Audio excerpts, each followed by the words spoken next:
Hey guys, so today I'm here with my full review of the Nintendo DSi. So guys, a lot of people question, should I buy a DSi right now? Obviously the DSi XL just came out a few months ago, and of course the 3DS, or whatever they're going to call it, will be coming out probably before the end of the year. But guys, I still think there is a decent market for the DSi, so I'm going to go ahead and give you guys a full review of it and let you know what I think. So the first thing is going to be the build quality and the size and all of that. So guys, it is a pretty decent sized thing. If you ever had a DS Lite, it is almost the exact same size. I believe it's just very slightly longer and a bit thinner. But let me go ahead and give you guys a walkthrough of the device. So on the front, zoom in just a little bit here. So on the front you have your 3 power buttons. It's for Wi-Fi, for charging, and then your battery indicator. You have your camera, your 0.3 megapixel. I'll cover the cameras in a minute. And there's a little light which lights up when this camera is active. On the back of the device, you see that there's nothing. There's no Game Boy Advance cartridge, which may or may not be a big deal. And then you have your headphone / microphone. On this side, you have your SD card, and you also have your stylus. So you go ahead and just put your stylus right in there. No big deal. And you go ahead and you can put in an SD card, just like so. You flip it over on the back, you'll find the L and R buttons. Guys, I like these buttons actually. They're pretty clicky. As you can see, they do protrude just a little bit, but it's not a big deal. You can go ahead and charge it, and then you can go ahead and put your games in. And then you also have a place for a lanyard or something like that. And coming over here is nothing except just the volume. Guys, I actually do like this volume. It is like a rocker on a cell phone. It works pretty good. Okay guys, so now go ahead and give you guys a brief tour of the software. So in case you didn't know, the DSi is a lot different than the standard DS Lite. It's got a new menu system. So you can see guys here, we can go ahead and scroll through like this. Or it's really simply to go ahead and just scroll like this. You can just take the stylus. There's a lot of different options, and it works pretty well. On the top screen, you can go ahead and take pictures, and you can go ahead and have them display sort of like a wallpaper. It's pretty good. And then at any point while you're on the screen, you hit the left or right triggers, and it will go ahead and jump into the camera application. So if you want to jump into your DSi and take a picture, it works.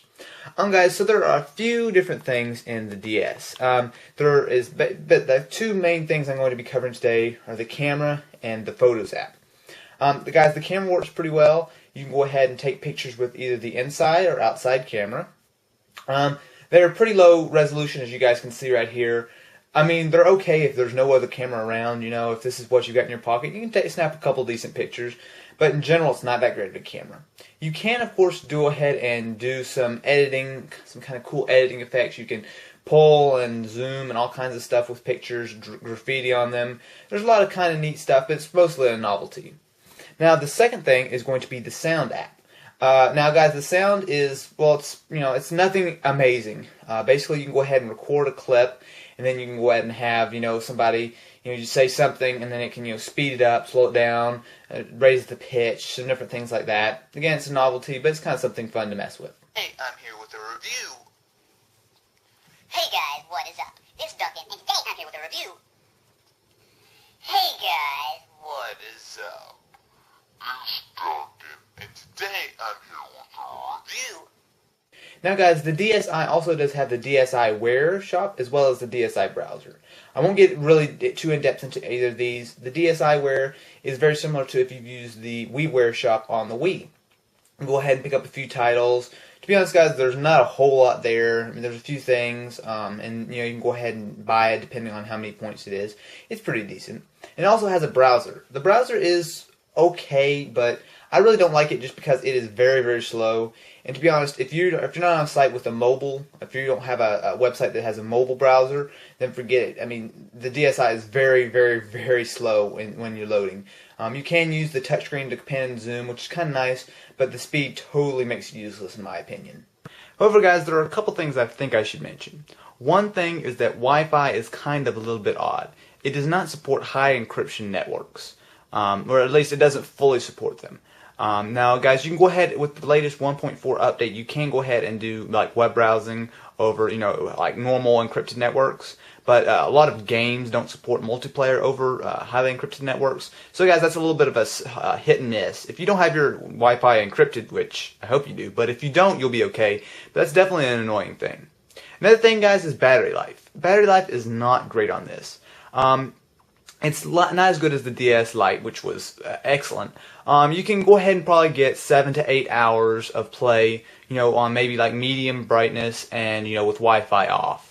You crank up Wi-Fi, and, you turn up the screen brightness, it'll knock probably a little bit off that. I found it to be decent, just not fantastic. Now, guys, while we're still talking about the hardware and how the system works, I'm going to tell you guys straight up, I am not 100% really happy with the build quality. If you guys look along this top line, all along here, you can see that there's a lot more of a gap. Oops, just activate something. No. There's a lot more of a gap on the left side than on the right side. And this holds true. I'm going to get at that. This holds true if you guys can tell right there. As it goes, it's okay. All of a sudden, there's a little bit of a gap. Now, guys, to be honest, this does not affect gameplay, and I don't really think. The DS does feel pretty sturdy. You can go ahead and twist it and keep it in your pocket and stuff. So I wouldn't really worry about that. But just little things like that just kind of annoy me a bit. Now, guys, the graphics on the DSi are basically identical to the standard DS. If you've ever played DS or DS Lite, the games are not going to look any different. Both screens are slightly bigger on the DSi, and it is true that the DSi has 4 times the RAM and a much faster processor, but that does not really translate into normal games. That said, though, guys, the DSi is pretty decent. So let me go ahead and show you guys just a little bit here. As you can see here, there's some pretty decent effects. This is Pokemon Soul Silver. Let me go ahead and show you guys just a little short bit of gameplay. This is a really fun game, by the way. So we can go ahead and you can see that the 3D effects are pretty decent.